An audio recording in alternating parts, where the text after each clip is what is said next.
Views and opinions expressed in this episode of the Psychic Chat Show are those of the guests and do not necessarily reflect the official policy or position of Gareth Lewis and the Psychic Chat Show podcast.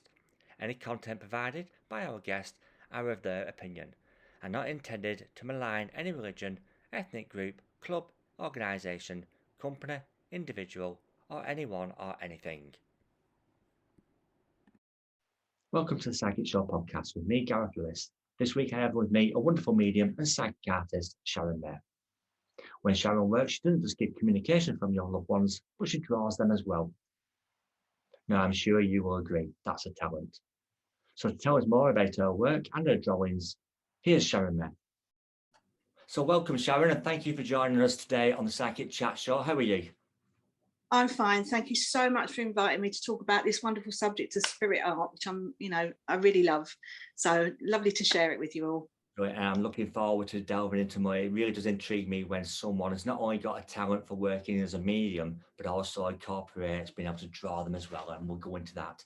And I know that Sharon doesn't just do psychic art, she does many other things as part of her mediumship and her spiritual work as well. But today we're just going to concentrate mainly on mediumship and psychic art. And I'm sure, well, if Sharon allows us, we'll get her back on to talk about other subjects as well. But that's another episode. So just for now, Sharon, I want to ask you, first of all, before we start talking about you as a medium and you as the work that you do, have you always been able to draw? Have you always been able to draw, not just draw, because there's a difference between drawing a landscape and drawing a ball of fruit. Have you always been able to do portrait drawing? Well, to be honest, the bowl and fruit and the landscapes have never been my forte. It's always been faces ever since I can remember, really. As a small child, I always used to have either a pencil or in those days it was wax crayons. Today we've got tablets, haven't we, that children can actually draw on. But I had the fortunate experience of using the wax crayons, and I was always drawing. I just loved it. And it didn't even have to be a person that was in the room with me. I would just I suppose as a child, you use your imagination, don't you? So that was my drawing board, really. The picture would appear in my mind, and I can remember drawing people that were famous at the time, like the singer Anita Harris and things like that. It was let's give you my age away there. But I just loved to draw. I was happiest when I was drawing or singing, to be honest. Yeah. Well, let's just stick to the drawing today, and maybe we'll get back to do a couple of songs at another time.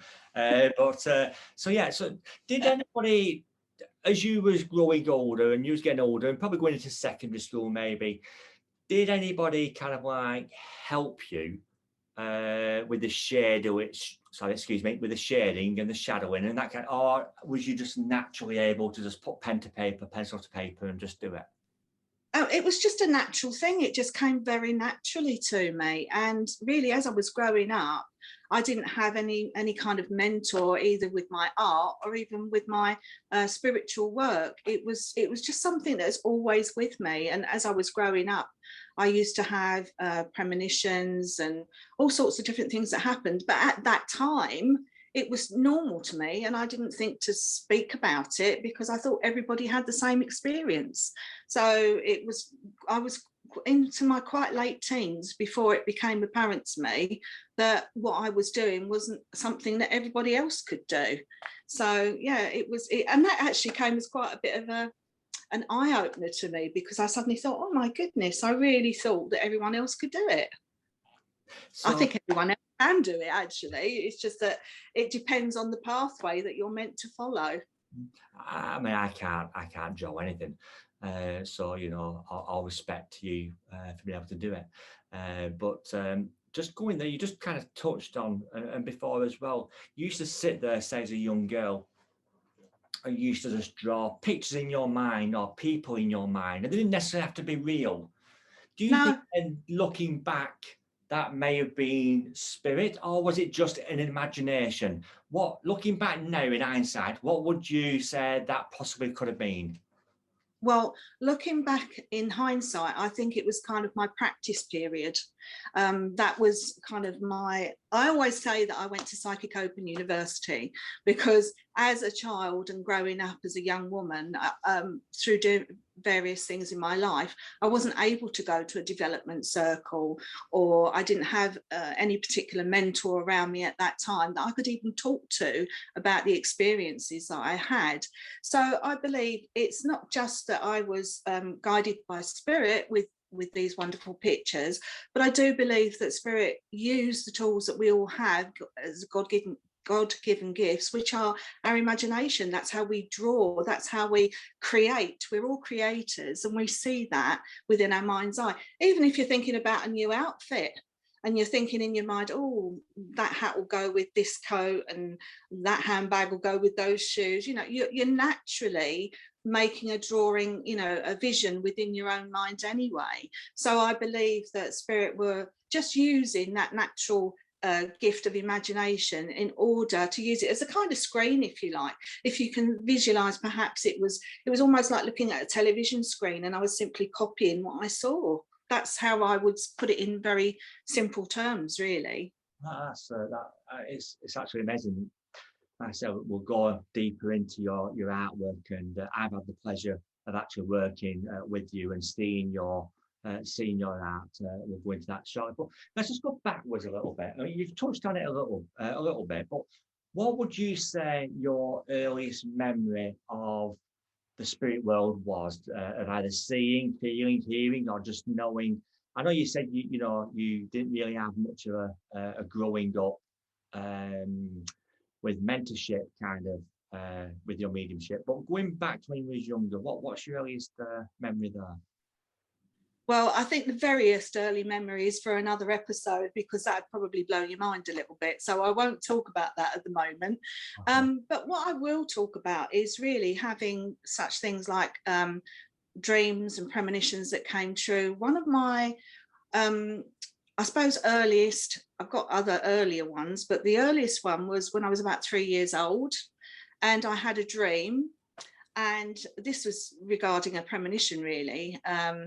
And I had a dream, it was Christmas time, and I saw this wonderful, huge present, and it was leaning against a wall, and I opened it up. This is all in my dream. I've opened it up and it's all this wonderful, beautiful tea set.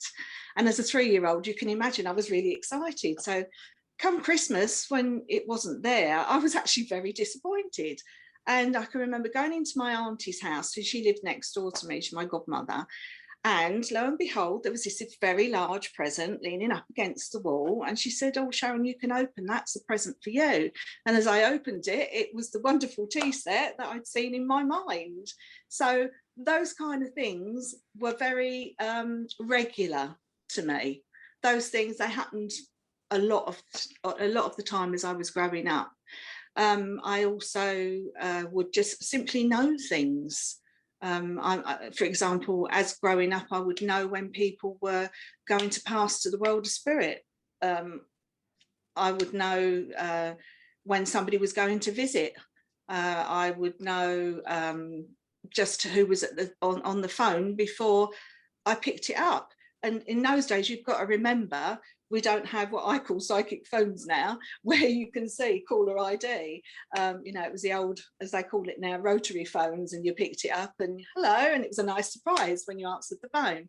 So there was lots of times that I would do that. I love that little analogy, just use a nice surprise when you answer the phone. And I kind of, I remember that. I remember like phone's ringing, who is it? Instead of phone ringing, oh, it's him, can't be bothered. So anyway, so really at an early stage, rather than necessarily spirit coming around you more and more, you had a lot of the psychic intuition.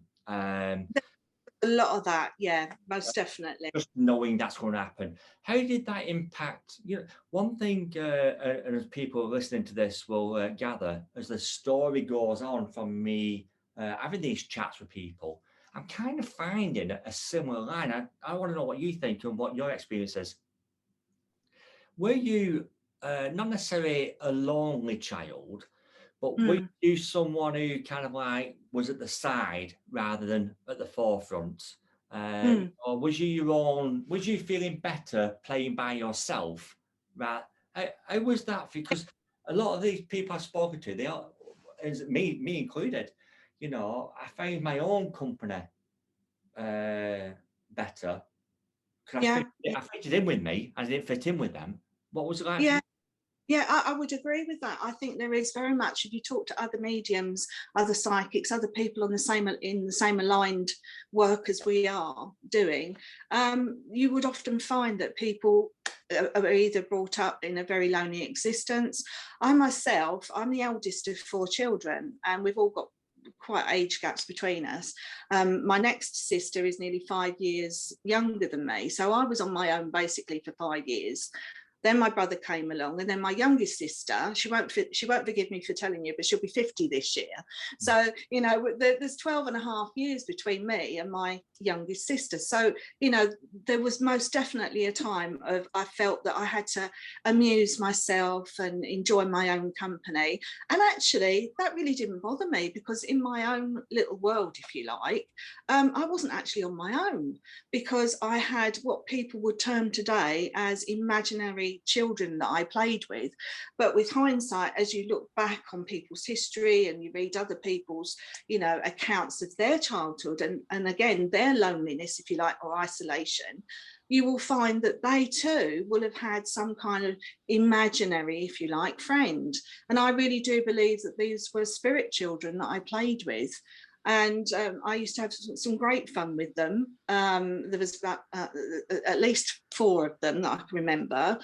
And we used to go on magic carpet rides, and I can remember I'd get on this carpet. Remember, this is all sort of in my head rather than it being a physical thing. I'd get on the carpet with them, and we'd fly off, and we'd go over wonderful seas. And I always remember it made a really big impact on me that there was these houses in a beautiful sea, and they were all on stilts. And it was wonderful. They were just rising out of the water. And we used to go on those kind of, you know, I'd look over the edge and I'd think, oh, I don't want to fall in.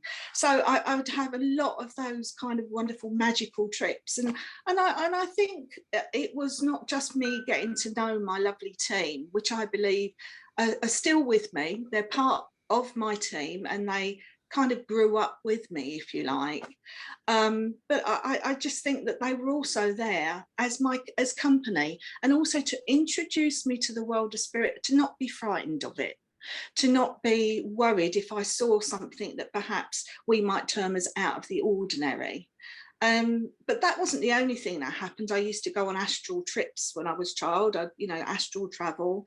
I can remember seeing what I would say today like fairy lights in my bedroom.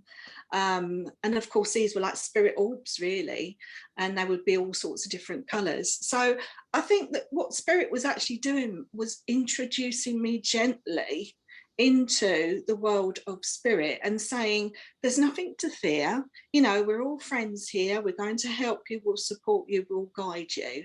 And that really has been how my life has gone. I feel that I've led a spirit-led life, to be honest. And I think we all have that opportunity, but some people are more in tune with that frequency than others. And it's not to say that if people don't have those kind of experiences that I've had and many other mediums have had, such as those, it doesn't mean to say that they can't step into that frequency at a later date. It may just be that they need some kind of a trigger in order to open up that wonderful portal, that doorway. I hope that makes sense. Yeah. So what then, because I know you turned around and said because of your family circumstances, it was difficult for you to get out to, say, development circles and that kind of thing. So how did you become to be a medium? What was the transition period? From being kind of like, this is what I know, to this is what I want to do. How did you make that transition? You know what, there was never that question, that kind of decision of this is what I want to do. It was just a natural progression rather than a conscious decision. I'm going to be a medium. And what happened was, as I explained, I've had lots of different experiences. We're just touching the tip of the iceberg, really. But what happened was, I'd had all of these different experiences, and lots of, again, I want to say, synchronicities and intuition also took a great part in my life too. But it wasn't until I was actually 18, I got married very young, married at 18. We moved to Banbury in Oxfordshire, and there I met a lovely lady who lived next door to me, and she invited me in for a cup of coffee. She was obviously a lot older than me, and she was a bit like a mum, I would say like a surrogate mum to me. She was lovely. And I don't know how we even got around to it, but we started to talk about, all I can say is spooky stuff. And she looked at me and she was listening, and she turned around and she said to me, Sharon, do you know that you're a medium? And I said, what do you mean? I don't know what a medium is. And she explained, and she said, well, my sister is a medium, she said, and she's actually coming to visit the following weekend. Would you like to meet her? And I said, love to meet her. So anyway, I met her sister Sylvie, and we had a little conversation, and she said to me, Sharon, I'd like you to hold my watch. And I thought, I don't know what she wants me to hold the watch for, but I said, okay. She explained that I just want you to go with the thoughts and feelings that you get when you're holding this watch, and just tell me what it is you're seeing and feeling and all the rest of it. And I mean, we're talking about 40 years ago now, or actually it's longer than that, so I can't recall the whole conversation, but I do know that she said, Sharon, you're a medium, and she said, and you could go forward and develop this if you should want to. And it wasn't even her saying that opened it just like opened the door. All of a sudden it was like I felt uplifted and I felt connected, I suppose. So it's almost like I needed to meet those two ladies in order to get to my next stage. And I have to say, Gareth, that every time that I've needed to go to the next stage of my development, there's always been some wonderful synchronicity that has showed me the next mentor. And that's why I say I've led a spirit-led life. It's almost like they've got a little plan for me, and they've put me in the right place at the right time to meet the right person in order to progress it. You know, it's amazing. That's interesting, because we have actually discussed that on a previous episode as well, where there's no such thing necessarily as coincidence. Everything, No. synchronicity of, that has to happen to let that happen. But you start off as a medium, and I am going to go into but I just I want you to share a story, because we've chatted before, and I remember you telling me a story about how people not accept you as a medium, but take you as a medium. And I know in the earlier days when your children were younger, was there an instance at school with where you had to, or you felt you had to keep your maiden name for your work? And because I know you're Sharon May, but that's not your real name, if you will. That's your work name. So why It's do you feel? my middle name. Oh, It's sorry, my middle your maiden name. Forgive yeah. me. Okay, so it's your middle name. So why did you feel you had to do that? What happened that you couldn't use your true married name? Well, I think at the time, and we're talking about, I mean, I got married late 77, and then I had my children in the early 80s. And at that time, there was an awful lot of stuff in the papers. I don't know if you've ever been aware of it. There's a lot of stuff about there was a lot of stuff about witchcraft and stuff, and I think it was up in Cheshire or something. I can't actually remember, but there was a lot of stuff going on, and then there was a lot of pointing of fingers and all the rest of it. And I thought, do you know what? I don't want to subject my children to having fingers pointed at them or anything like that. And I thought, I can't stop what I'm doing, because this is my pathway. So in order to protect them, I didn't announce to the world that was who I was. It was like I was mum to those children, and in another sort of pathway, I was Sharon May. Does that make sense to you?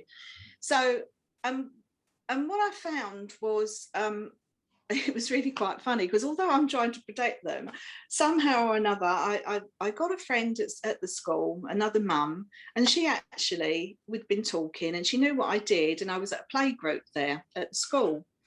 And there was about 20 mums, and all of a sudden, I don't know how the conversation started. Some of the mothers must have been talking about so-called spooky stuff. And my friend Jan, she said, oh, Sharon can do that. And of course I thought, oh dear, what's she just done? And I ended up, the play group went extremely quiet, and they said, oh, well, you can't say that if you can't really do it. I said, well, I can really do it. And you know how it is, it's like, well, prove it then. And I thought, oh gosh. So every single one of those people got a little snippet. And after that, it was like, I walked into the playground and everyone just looked at me. But after that, they started to come to me for readings. So I thought I was having to protect my children, and it would seem that the people actually around me were very interested and wanted to have readings with me. So it was really quite funny. Isn't it strange that we sometimes, even today, now many years later, we still have that element of we can't be truly open, yeah, to offend people or to upset someone. It's a different story. That's a different one. Let's go on to the art, because I'm interested in this. And you've talked about you've been able to draw portraits and draw people for many years. How did you realise when you was doing your mediumship that the drawing that you was doing was now the gentleman you was explaining to your sitter? So how did you know that you was drawing that particular spirit person?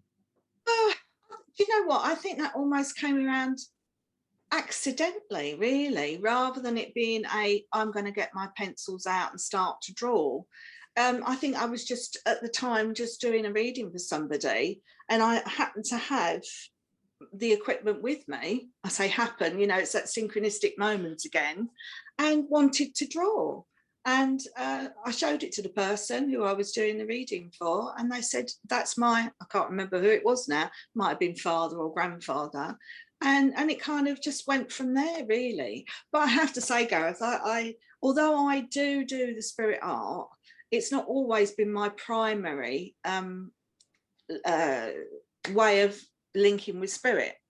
And I think the reason was because for a long time, having the children, and because I explained to you, I've got 4 children, and at the time they were 4 under 4, so I really did have my hands full. And for many years I just didn't have the time to do any form of drawing or any form of art or anything like that. So it actually was like a little, it was dominant, not dominant, what's the word, dormant, that's the word I want to use. So it was dormant for a long time. So it's only been in the past, I suppose it's been in the past 11-12 years that I've started to just, every so often, if the sitter wants a portrait done, then I will do it, but it's funny, it's almost like spirit have been nudging me for the past year, Sharon, get your artwork out, get your pencils out, etc. But I've always found something else to do. There's always a bit of housework to do, isn't there? Especially during lockdown, we're always keeping ourselves busy with that. But I have to say, I sometimes, what happens is, if they really want me to do it, they will wake me up in the middle of the night, and I have to go and find some paper and pens or pastels or whatever, and just start to draw. There are times when I'm just going off to sleep, and I'll just see loads of marching faces walking past, and they're smiling at me, and it's almost like they're waving, hi, I'm here, can I be next? And I did explain that to somebody once, and they said, oh no, well that's pretty normal, most people get that. And I think it's called hypnagogic. You'll have to look it up, I'm afraid.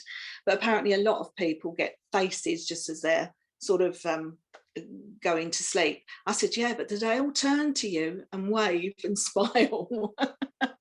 It's like I've got a whole load of spirit people waiting for me to draw them. So this is really a push in the direction that I feel that spirit want me to pursue now. I've done other things, I've done church services, I've done a lot of teaching, I've done some theatre work, etc. I've worked abroad, but it's always been in doing what I call the mental side of mediumship. As you know, what we do when we stand up and we are giving off our messages, that's of course called the mental mediumship. And I know that at one point I was saying, oh, if only I could just press print and print it off and show you.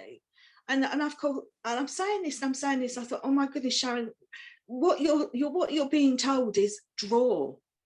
Spirit are giving you a big hint here, just draw. So that's what I've started to do again, started to draw. Yeah, I know it's not your main kind of thing, you know, and you love all kinds of different aspects of mediumship and other Yeah, things. that's Yeah, yeah. and but to be able to draw that, the spirit world, they turned around and said, "Look, we've got a medium here who can communicate Mm, with us, but we've also got a medium here yeah, where we've got a God-given gift, another God-given gift of being able to yeah, draw. So let's incorporate it too." When you actually do it, I know you was talking there about mental mediumship, and like you explained there to people watching and listening, mental mediumship is where we receive everything subjectively, and it's all within the mind, and you know, how we feel and the senses that we use.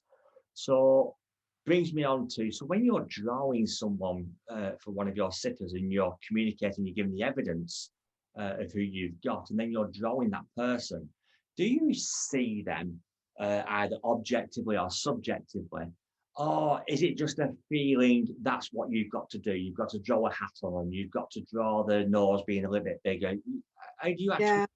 go from what you feel, see, to be able to what you draw on paper? Well, that's a really, really interesting question, Gareth, because there are so many ways of receiving that information, as you know.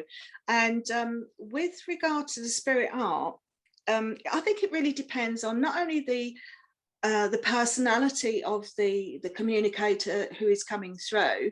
It also depends which spirit artist decides that they want to work with me, because unlike the lovely Coral Polge, who had, was it Maurice de la Tour, I believe, she found he was her main artist. I believe I've got more than one artist, and one seems to favour using pencils, one seems to use favour using pastels. I haven't tried any of the other sort of artist material yet. But what I have found is that sometimes I will see the person in my mind's eye. Almost in my head, like we were talking about the imagination. So if you think I've just switched on the TV screen in my mind and I can see this person, and I'm literally just copying that picture from my mind.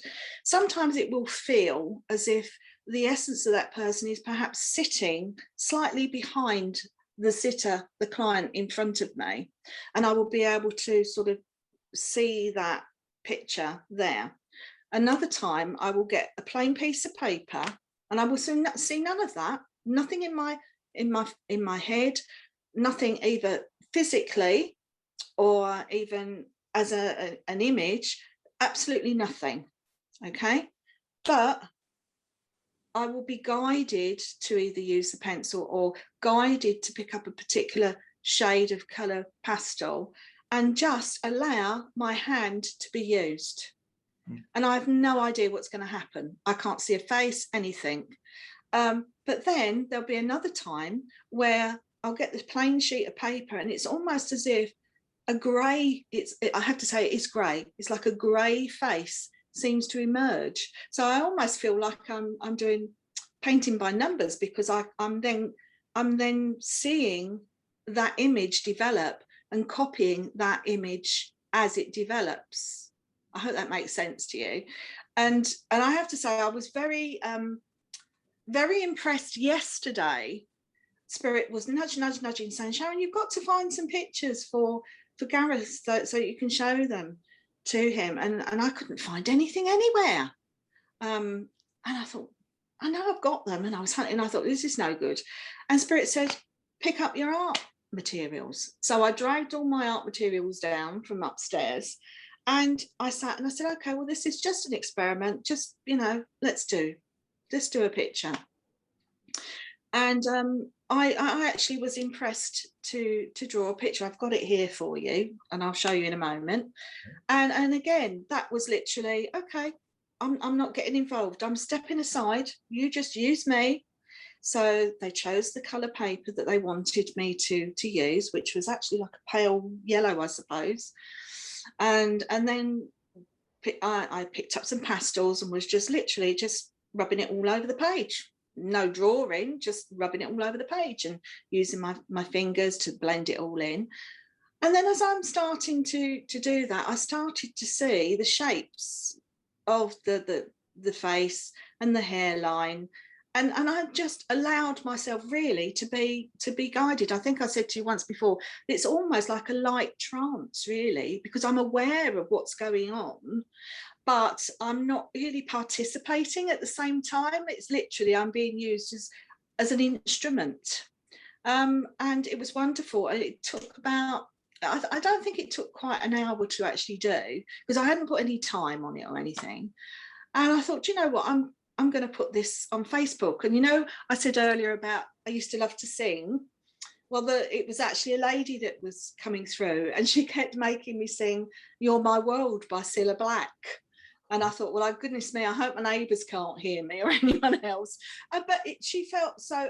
The thing was, she was raising the vibration, you know, and it was very uplifting and it was lovely. And I got some other stuff to go with it. And I thought, you know what, I'm going to put this on Facebook. So I put it on Facebook and I said, you know, this lady, she said she loves Cilla Black, and there were various other things and what have you. And do you know what? Within about 20 minutes, she'd been claimed. And I asked the lady, could she please put a confirmation photograph up, you know, for comparison and that. And lo and behold, she was claimed, and the information, we did a little bit of a private message between us, and it was wonderful. Do you know, I cried. I actually cried because the emotion, it was wonderful to know that this lady had taken the time, you know, the spirit lady had taken the time to come through to be used as an experiment, and then she was able to get her message across. So in the wonderful world of Facebook, I know there's a lot of people would say maybe not, but you know, it got there. Her message got to her lovely daughter. How wonderful is that? That is absolutely amazing. Do you know, it kind of brings me to, I remember, Oh, there she is. oh, that's amazing. I want to send that to her as well. Yes, I am. I'm I've sending it been to her. shown, for everybody that I've just been shown a picture. And if you want to see the picture, head over to our YouTube channel, the Psychic Chat Show, and you can see it on the. Or we'll give the details later on about how to get in touch with Sharon. I was just I'm thinking that's a wonderful picture. How to get over to Sharon's and see her at. And you know, just very quickly going on before, I don't want to go into too much, but you mentioned before about synchronicity. And I remember Yes. we've spoken before, you've turned around and gone, you know, I don't use Facebook a bit, but I know I need to put some more art out there. I know I need to not necessarily push myself and, you know, and everything's for a reason. So maybe talking to me today has made Yeah. you that yesterday, which has Yeah. made you that, not confidence, because you don't need confidence, but that kind of like push to Yeah. make a little bit Absolutely. more. And you know, I Yeah. used to, everything's for a reason, it all moves. And you know, it's amazing to be able to do that. So, as I said, we went before together, we've been together. And when I saw, because we was at a conference doing it, and Mm-hmm. when I saw who I was to be working with for that particular session, I thought, fantastic, I'm going to work with psychic artists, because I love working with psychic artists. And I thought to myself that, you know, this is going to be brilliant. And I was a little bit, and this is not, I was a little bit upset when we weren't working actually together. So Mm-hmm. where I would be the medium, you would be the artist, I would give who you was drawing, and then you would get up afterwards and give. Anyway, that didn't happen. Yeah. And I thought, oh, that's a shame that, because I enjoy doing that. And not Yeah. only that, it kind of like, it shows the audience as well a little bit more, well, he's got no knowing of who Sharon's drawing. And it's a little bit more of a validation, you know. It's Yeah. not a gimmick or anything, but it's just a bit more for Of people to course. realise of how we work. So my question to you is do you work, not necessarily do you prefer working with someone else doing that? Because I know you like to give off your own information of what you're receiving while you're drawing, which is brilliant. Or do you enjoy that aspect as well? And have you worked with people where they've been the medium, primarily Mm-hmm. medium, and you've been the artist? Have you worked like that? And how do you feel? How do you find that if you have? Yeah, I would be very happy to work either way, because I think that what you're getting is that you're getting like two for the price of one, aren't you? Really, and not only that, as the artist, I'm receiving one side of the information, and you as the separate medium are receiving yet another. So putting the two together, you get a well-rounded message from the spirit person, because it might be, well, let's pick up on Gareth. Gareth might enjoy things like chess or football or this, that, and the other, and the spirit person, is really into that. So you're able to give that, wonderful information about that. And yet it might also be that person was actually a closet cook, and like to make fancy cakes for their grandchildren and things like that. But because you don't have that, I'm sorry, I'm assuming you don't have that in your your knowledge bank, if you like. Right. You're right. You're a good psychic. You're a good psychic. You're right there. But if you don't have that in your knowledge bank, then it's going to be a little bit more difficult, perhaps, for you to explain the pictures of, perhaps some icing equipment, for example. And yet for me, I'd be able to say, oh, I've got one of those at home, and this, that, and the other, and I know this person enjoy using it. So I totally, I would be happy to work in concurrence with that person, the other medium, or even just to do the picture and see what that other person, the other medium does. Because it's, at the end of the day, it's not about ego, is it? It's about getting that message out there, and whomever that right person might be, I'm ready, willing, and able to be that person. Yeah, when I've worked with artists before, and I've been the medium, obviously, and they've been the artist. And I've always got this thing of, I should be communicating with the person they're drawing. Mm-hmm. Now, I've seen mediums do it, and they've been talking about someone else. Say they've been talking about the mum, but the artist has been drawing the dad. Mm-hmm. Mm-hmm. And then I've seen it as well, where the medium's talking one thing and the artist is drawing something completely different. Do you think the medium and the artist should work, again, using that word, is in sync with each other? And I should be talking about, if not talking about, say, mum who you're drawing, and I should be talking about dad, and maybe you come up and say, well, this must be his wife, and or from his wife, and you're picking up from, but at least we've got a connection together. Exactly. Do you think mediums as an artist should work in some kind of sync together? I think it's more beneficial to, most definitely, because otherwise the message that comes across can be confusing, can't it, for the person that is actually receiving? Because I know I've seen it myself, where the person who's being given the information has been a little bit confused. Oh, I think you might have my dad here, or I don't know, you might be talking about my granddad, so it might be that the two mediums have actually got two separate people from the spirit world, but both connecting to that recipient. So in order for it to be a cohesive message, it's really better that the two people that are working together, i.e. perhaps you and I, that we actually are more in sync with each other.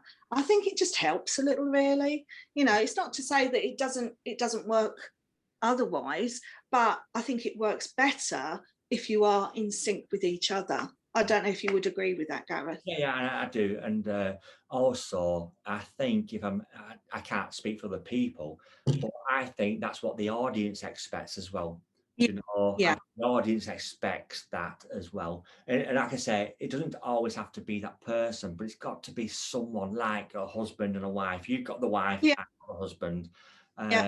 You can prove and you can match the message together. Absolutely. I think, and hopefully one day we'll get to work together again. And if we do, then we turn around to whoever's organising it and say, well, we're not working like that. We're going to do it in sync. Absolutely. Also the best way. So I'm asking everybody as well, Sharon, what's your, and I know you turn around and say, yesterday you had an amazing kind of like inspiration to do something. What's your best experience? And then I'm going to have to ask you, what do you feel is not necessarily your worst, but one you'd rather not think about, but I'm going to bring it up today. Are you talking specifically about the spirit art Yeah, then? within your mediumship, within your spirit work, and it can be any aspect of, it doesn't have to be necessarily the art. It can be as working as a medium in a whole. Well, I think, as you say, you're linked into that spirit person, and you're getting all that lovely information, and you perhaps have got a grandfather for this person in front of you, but the picture that is being drawn is of a younger person, and because of that being a younger person, they don't want to accept it, and then you feel a bit deflated because you haven't got this image of granddad as an older person, but he's actually wanted to come through as a younger person, and because that other person in front of you doesn't recognize him until they get home and flick through all the old albums, and then they ring you up or email you and say, Sharon, you were spot on. But I think the thing is, that's the worst moment, because as a medium, you want to be able to give the recipient not only what they want, but what they need. But it's not just them that you're working for. You're working for the spirit world. So you're wanting to do your very best for that person in the spirit world as well. But when their wants and needs don't seem to coincide, that I think is probably the worst bit, because you feel, because we are, the nature of the work that we do, we're very sensitive, and I'm just an overly sensitive person anyway. So because I want to do my best and it doesn't appear to be the best to that client, then I feel upset about it, and that has happened on a few occasions. But I've been very fortunate that most of them come back to me and will say, Sharon, I found the photograph, and they will send a picture of that person, and you'll say, oh yeah, that's granddad, but it's when he was like 19 in the war or something. Just like any kind of reading, really, as well, isn't it? It's Yeah. like sometimes people Yeah. just come and they just want what they want, and they're not willing to work with you, you know. Yeah. Um, Oh yeah. so when Yeah. you do something like that, Sharon, would you then turn around and say, I've got your granddad in spirit, and I know he's this, I know he's that, and all that's right, but what you're drawing, Yeah. you then turn around and say, but I'm now drawing him younger. Do you tell them? I do. I do. So why can't they Yes. go away and do their own work? Do you know? Well, most people don't. But I Because they always say, expect. Sharon, I don't know about you, but sometimes, and I say it to my sisters, as long as you can go out to the reading understanding a good 80% or so of what I've Yeah. said, the other 10, 20% or whatever it may be that you can't understand, I always try my best to let it be a small percentage. Yeah. Guys, that's your best validation. When you go away and you ask mum, when you go away and you ask your friends, when you go away and validate it yourself, you know, Yeah. because there's so many things what we don't know. There've been many things what you don't know about your granddad, you know. But if you Absolutely. turn around and ask, I don't know, an auntie or a relative or whatever, then that'll Yeah. get validated. But sometimes, people just want it all to be magically, in front of you there and then. So would you say something like yesterday was Mm. your best kind of like? You know what? I'm going to say that because it's the most recent, Mhm. and because it was unexpected, in so much as I never planned on actually doing this picture. I just said to spirit, okay, let's just have an experiment, just use me. And they did. They used me as an instrument, and the thing was, I was very relaxed, and I didn't have to think about it. I didn't even have to look at the picture in my mind or see someone sitting there. It was just, let's see what happens. And the lady, the energy of the lady that came through, she was just so joyous and so happy to be there. And I thought, do you know what? I am going to put this on Facebook. And it's not something I actually do very, very often. And I thought, I just felt the nudge, the urge, the kind of, I had to do it. It's almost like I didn't have a choice. I had to do this. And to get a response as quickly as I did I was absolutely over the moon. And I thought, wow, isn't it wonderful how spirit take the opportunity to say, okay, she's put out the call, let's use her, and let's make it worth her while. Let's make it worth the while of her daughter as well. And she's going to get this, a spirit art sent to her, which actually is going to be very meaningful for her because of all the information she passed back to me. Obviously it's confidential, so I won't say, but it was a very meaningful connection. Let's just put it that way. So it, all in all, it was a, it was a good feeling for everybody all round, I really. can always say, and Sharon, I'm sure you'll agree, if you do 10 readings in a day or 10 messages in a demonstration, if you just reach out to one person and you Mm, make them feel better about themselves, or you bring yeah, some kind of comfort just to one, but then the rest of it is fantastic, but you've done your job, yeah, if nothing else, you know. absolutely. And not only that, you turn around and say it's something I never do, but I know in previous conversation with you, you talked about doing it. So that little Mm, nudge, you need to start doing and putting more out. yeah. So, I know you do. Do you do private readings and things like that? Do you do? Yeah. Yes, I do. It's just that obviously during the pandemic, it's been very difficult to actually do that. And also my personal circumstances, I've had to be in a support bubble with my daughter and her children. So I think this is another reason, to be perfectly honest, Gareth, why Spirit have decided that this is a perfect outlet, is a kind of win-win all round, because we're not having to be in the same room. Spirit, as you know, can be anywhere. They could be the other side of the world, and you can still make that connection. It's a spiritual telephone line, and so long as you put that intention out there to connect with that person, that's that. You just don't have to be in the same room, and it's wonderful. What I did yesterday clearly demonstrates that. That lady didn't even put out the request. She didn't even contact me for a sitting, and yet the spirit world obviously knew that she needed that connection, and I needed that connection to be able to practice my spiritual art. So they put the two of us together and found the right medium, if you like, as in Facebook, in order to get it out there. I think it's amazing. I'm constantly amazed at how the spirit world work. So if people want to see your art, because I know you're going to upload a few more pictures because you've Mm. been told to do so, and they want to contact you, obviously when the world gets a little bit better, but for now, Yeah, there is that media of the internet. So if there people is. contact you and maybe look at either booking you for a reading or Yeah, booking you for a demonstration, where can they yeah. find? How can they get hold of you? Yeah, well, I do have my own website, which unfortunately needs a bit of upgrading, but you can still contact me on my email, which is sharon@sharonmay.co.uk.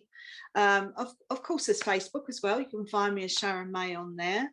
I've also got a page. Again, I think what Spirit want me to do is to start doing my spirit art, which I shall do on there, which is you find me by looking up Sharon May spiritualist medium.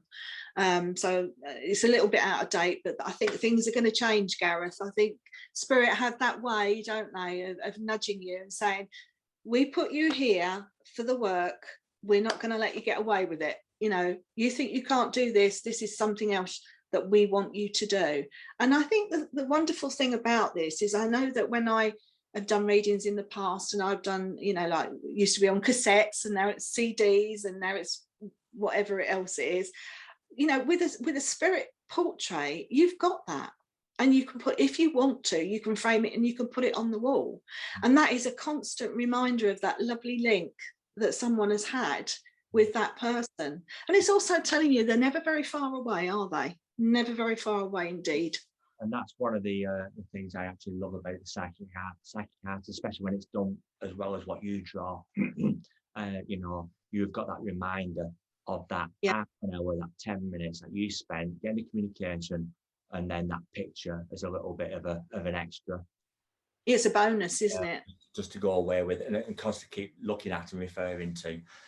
So you've been told off now, okay, by me and by Spirit. You need to start doing more online rather than just, thinking, okay, I will do one day, Yeah, and I'm sure you're going to update those pages. But for now, yeah. if you want to have a reading, you want to contact Sharon for anything, I'm sure, she'll answer your question or try and book you in at some point for a reading or something like that, because she's going to start doing more work, aren't you, Sharon? I've been told. Yes, thank you. Yes, Uh, get hold of Sharon by contacting. I'll put the details up and you'll be able to find all details on how to contact her. But for now, can I say, Sharon, it's been absolutely amazing talking to you, Right, and seeing a bit of your artwork today, which again, lovely. you can see if they head over to my YouTube channel, Yeah, you know, see that picture you've just shown us on the yeah. podcast today. So Sharon, thank you very much, and I hope you've enjoyed it as much as I have. I really have, and thank you very much, Gareth, for the invitation, and for Spirit also for introducing us and making this happen. Yeah, it's been Okay. brilliant. And I can say we will get you back, Sharon, to talk about other aspects of your work, because I know that this was only a little bit. So hopefully in the Yeah, future, we'll have something put together where you can come back and share those experiences again. I And really look forward. it's been great. So with that, I'd like to say once again, thank you very much. Thank you. Thank you.